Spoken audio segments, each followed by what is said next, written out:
नमस्कार students. BSc part first में mechanics में हम कोलिजन ऑफ पार्टिकल्स पढ़ रहे थे और उसमें हमने टाइप्स ऑफ कोलिजन्स को पढ़ लिया था, जो कि दो प्रकार के होते हैं, इलास्टिक और इनइलास्टिक, यानी प्रत्यास्थ और अप्रत्यास्थ। प्रत्यास्थ कोलिजन में, प्रत्यास्थ टक्कर में ऊर्जा संरक्षण नियम तथा संवेग संरक्षण नियम का पालन होता है, जबकि अप्रत्यास्थ में सिर्फ संवेग संरक्षण नियम का पालन होता है और ऊर्जा संरक्षण नियम का पालन नहीं होता है। यानी कि टक्कर के पश्चात की ऊर्जा का मान और टक्कर से पूर्व की ऊर्जा के मान में अंतर आता है। अब हम जो आज स्टडी करने जा रहे हैं वो एक बहुत बड़ा टॉपिक है, उसको हम कई लेक्चर्स में कंप्लीट करेंगे। इसमें हम स्टडी करेंगे कि प्रत्यास्थ और अप्रत्यास्थ टक्कर दोनों को पढ़ेंगे और दोनों को हम प्रयोगशाला फ्रेम में और द्रव्यमान केंद्र फ्रेम में स्टडी करेंगे। यानी दोनों टक्करों को प्रयोगशाला फ्रेम में उसका रिजल्ट किस प्रकार से आते हैं और द्रव्यमान केंद्र में उसमें क्या परिवर्तन आता है, द्रव्यमान केंद्र फ्रेम में क्या परिवर्तन आता है। तो एक तो ये स्टडी करेंगे। दूसरी, जब टक्कर कणों की जो टक्कर है वो बिल्कुल आमने सामने हो रही है, एक ये कंडीशन लेंगे। दूसरी कंडीशन ये लेंगे कि वो आमने सामने ना होकर किसी एंगल पे हो रही है। आमने सामने का मतलब है, सम्मुख का मतलब है हेड ऑन, बिल्कुल हेड टू हेड, इस तरीके से। और दूसरी, किसी एंगल पर जब कोलिजन होता है तो वो इस प्रकार से होता है, यानी दोनों किसी एंगल पे आते हैं एक दूसरे से और हेड ऑन नहीं होता उसमें, यानी कि आमने सामने की टक्कर नहीं होती है, वो एक त्रियक टक्कर भी उसको कह सकते हैं। तो अब हम इसको स्टडी को हम इस प्रकार से डिवाइड करेंगे कि पहले सम्मुख का स्टडी करेंगे प्रयोगशाला फ्रेम में और फिर द्रव्यमान केंद्र फ्रेम में। तो आज हम करेंगे इस वीडियो में सम्मुख प्रत्यास्थ टक्कर, किसमें? प्रयोगशाला फ्रेम में।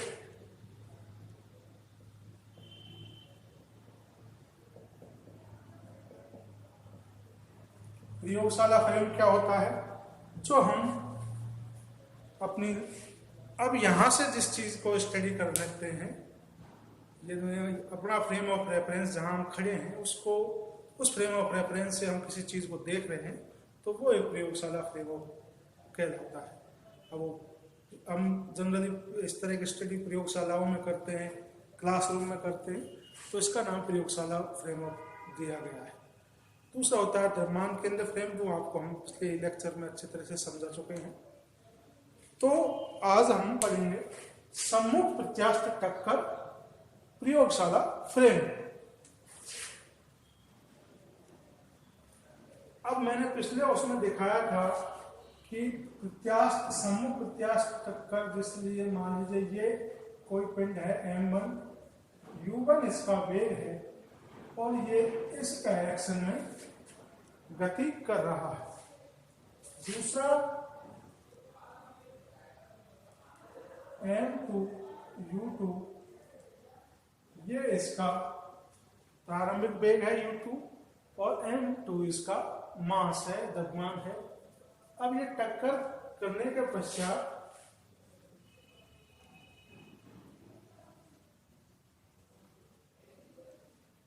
m1 v1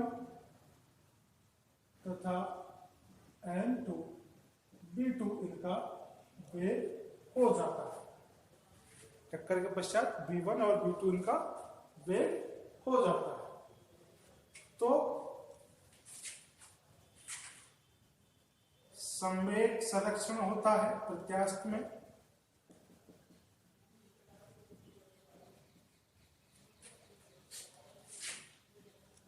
m1 u1 plus m2 u2 बराबर m1 v1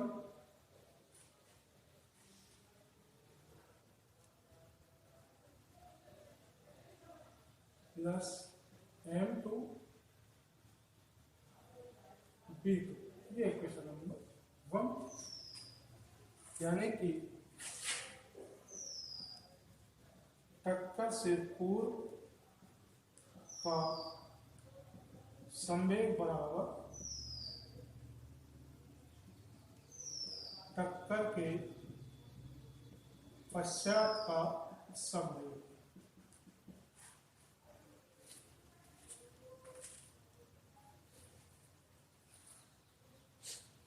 ठीक है, इसी प्रकार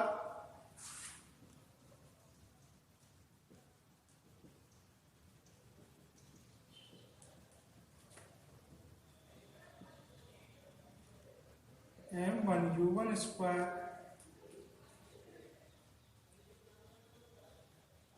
m2u2 square 1/2 plus equal to 1/2 m1 v1 square m 1/2 m2 v2 square. ये क्वेश्चन नंबर 2।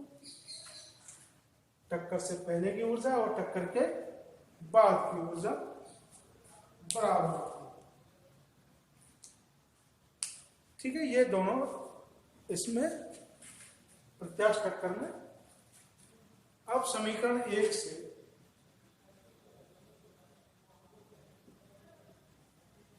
हम इसको इधर लाते हैं तो m1u1 माइनस v1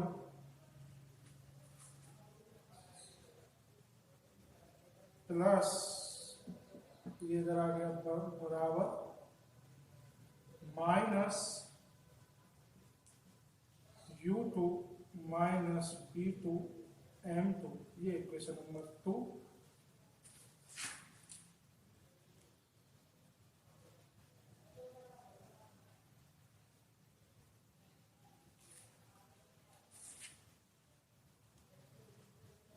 बराबर तथा ये क्वेश्चन नंबर 2 की जगह ये हो गया 3, 1 2 3। समीकरण 2 से 1/2 तो कैंसिल हो ही गया। m1u1 square v1 square minus m2 u2 square v2 square equation number 4। इसको हम इधर ले आए, m1 कॉमन ले लिया, 1/2 सब में से कैंसिल आउट हो गया और m2 u2 minus v2 square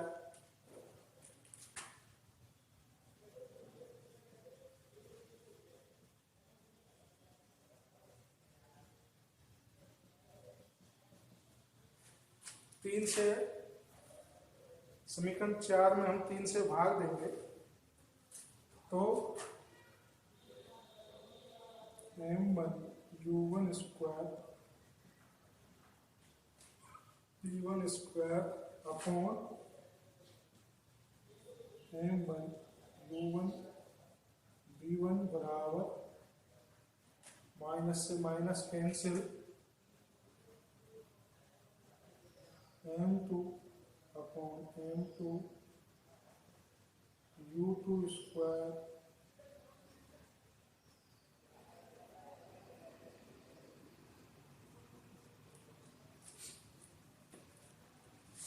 इससे ये कैंसिल, माइनस से माइनस कैंसिल, m2 से m2 कैंसिल,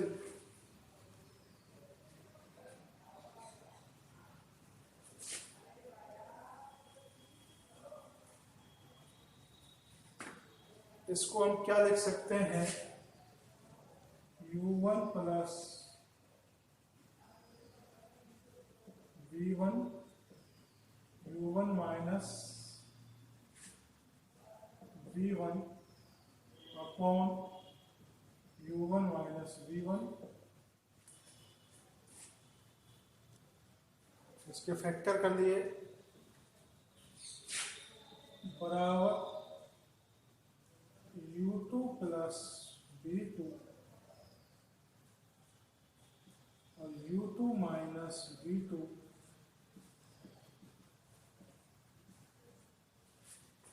इसके भी फैक्टर कर दिए, तो इससे तो ये कैंसिल, इससे ये कैंसिल, u1 प्लस v1 बराबर u2 प्लस v2। ठीक है, एक तो क्वेश्चन नंबर ये हम दे देते हैं इसको 5। उसके पश्चात u1 minus u2 minus v1 minus v2, ये क्वेश्चन नंबर 6।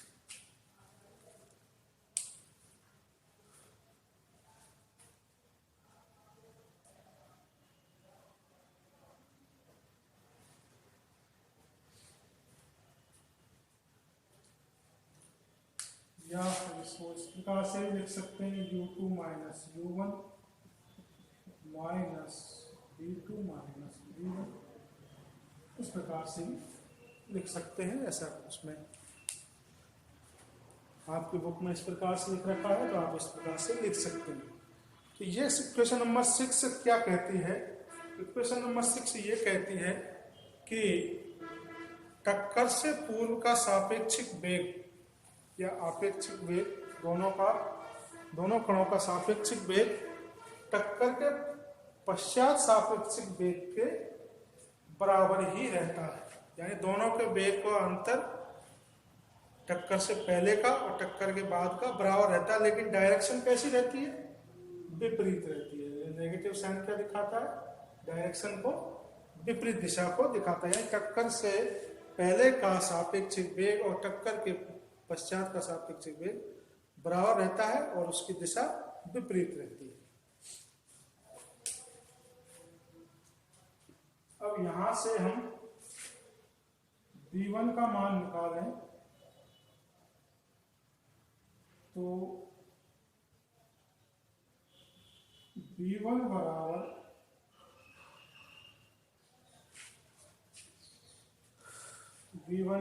आएगा v2 minus u1 plus u2।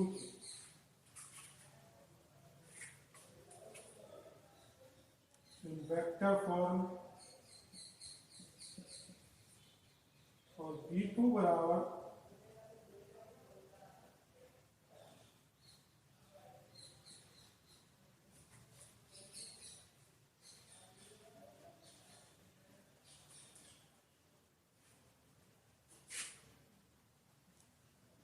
v1 minus plus u1 minus u2।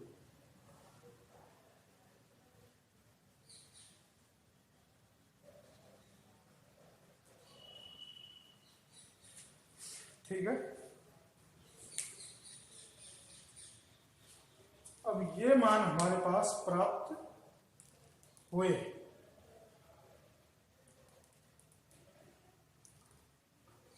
तो इन मानों को हम यदि समीकरण 1 में रखें,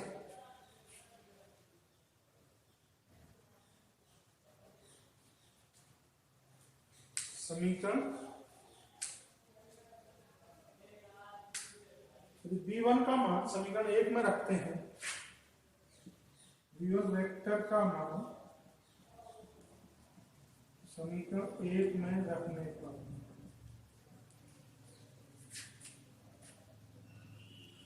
इसमें रखिए जरा, m1 u1 vector plus m2 u2 vector, v1 का मान तो हम रख ही रहे हैं, m1 v1 का मान यहां से रखते हैं, v2 u1 plus u2 plus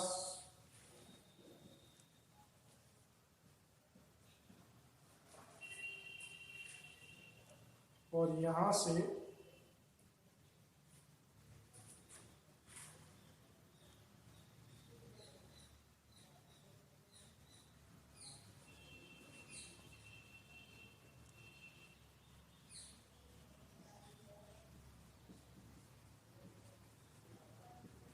इसको सॉल्व करें हम तो ये दोनों में कॉमन आ गया,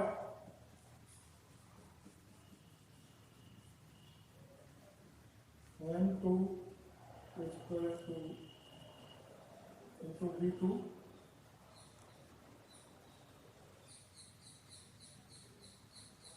माइनस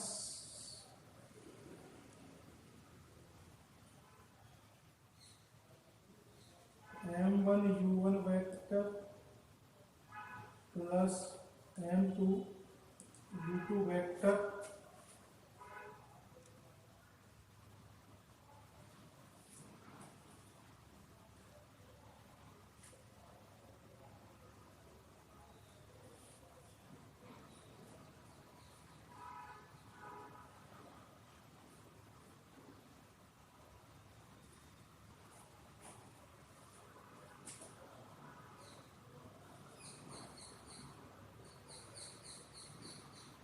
सॉरी ये m1 है ना, ये m1 है, इससे मल्टीप्लाई, ठीक। तो हम इसको इधर कर देते हैं,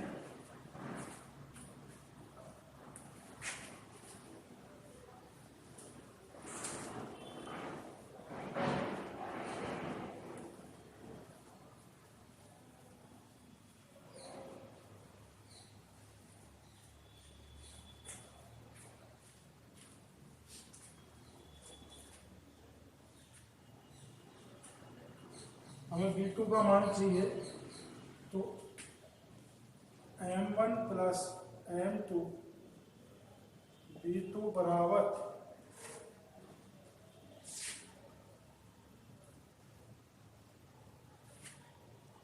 m1 u1 vector plus m2 u2 vector, ये इधर गया प्लस का हो गया m1 u1 vector minus m2 u2 vector, इसको रखा, बाकी सबको इधर ले गए, तो ये प्लस का और ये माइनस का, ये m1,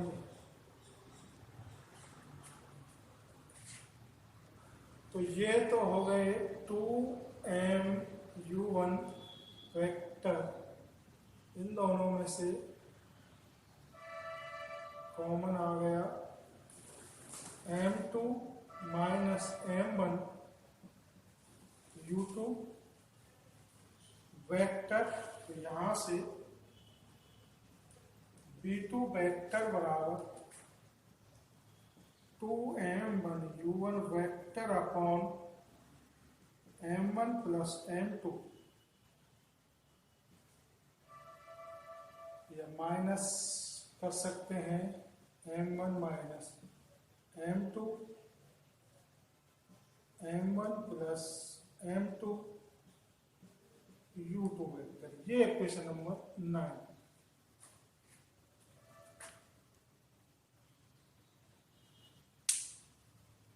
तो यहां से हमें v2 प्राप्त हुआ है। इसी प्रकार से हम v1 निकाल सकते हैं,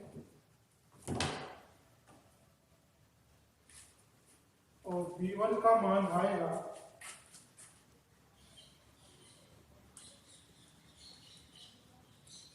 2m2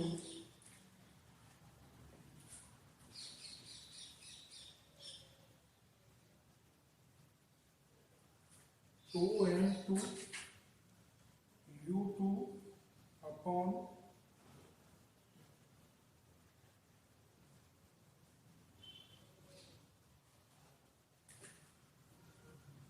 प्लस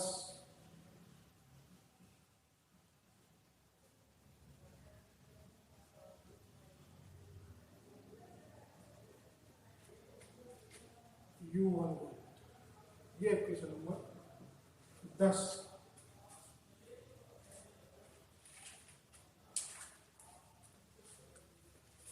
ये आएगा U1 है यहाँ पर और ये U2 है। ठीक है भाई, इस प्रकार से V1 और V2 हमें प्राप्त हुए हैं। अब इसमें हम कंडीशंस लगाएं, मान लीजिए इसको उतार लीजिए, उतारना चाहे तो। और इसमें अभी कंडीशन लगाए हम कि यदि पहला कण स्थिर हो, द्रव्यमान की कंडीशंस लगाएं तो फिर किस प्रकार से रिजल्ट आते हैं वो देखते हैं। अभी सिंपल कैलकुलेशन है, बस थोड़ा लेंथी तो है ही। पहली कंडीशन है कि M1 बराबर M2 हो, यानी दोनों समान द्रव्यमान।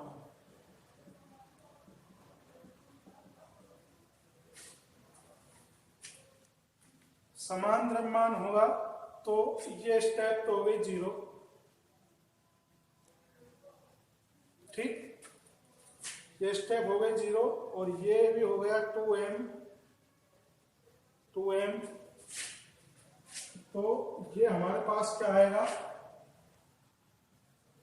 V2 बराबर U1 तथा V1 बराबर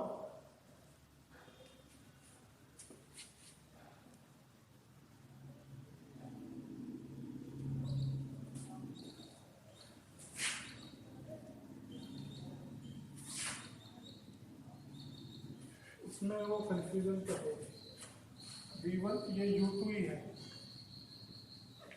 बुक में आपके मिसप्रिंट है।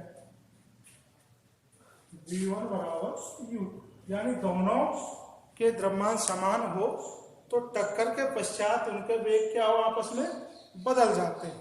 यानी U1 वाला तो पहला वेग, पहला कण है वो दूसरे कण के बराबर से गति करने लगेगा। दोनों के द्रव्यमान सेम होंगे तो ये स्टेप 0 और V2 बराबर U1 तथा V1 बराबर U2 आएगा, यानी दोनों के द्रव्यमान आपस में क्या होंगे, इंटरचेंज हो जाएंगे।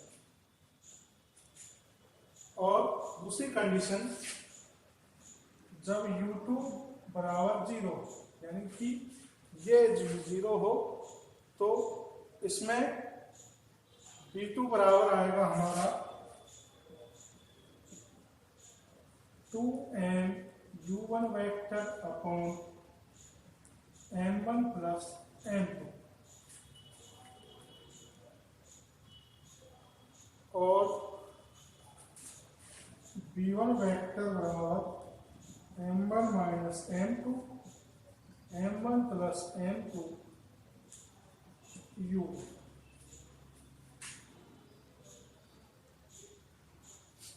ठीक है, तीसरी कंडीशन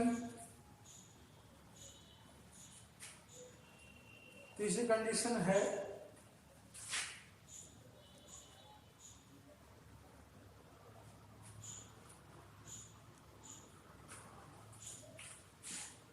M2 का मान M1 से बहुत अधिक हो तथा U2 0।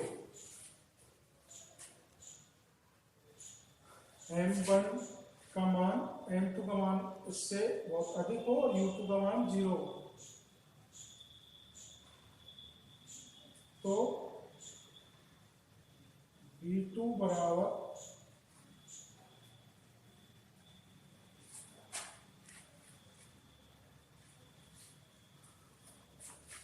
ये मान बहुत अधिक हो जाएगा तो V2 बराबर लगभग 0 आएगा तथा V1 बराबर U1।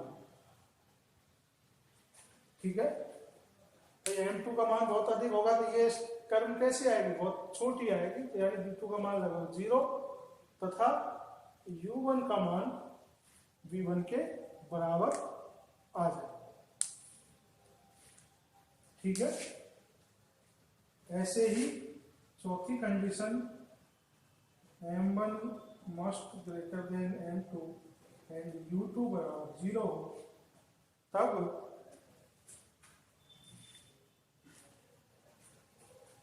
तब V1 बराबर U1 वेक्टर तथा V2 बराबर 2U1 आएगा। ठीक है, ये कंडीशंस आप लगा सकते हो, छोटी सी कैलकुलेशन है। तो इस प्रकार प्रयोगशाला फ्रेम में head on elastic collision complete होता है।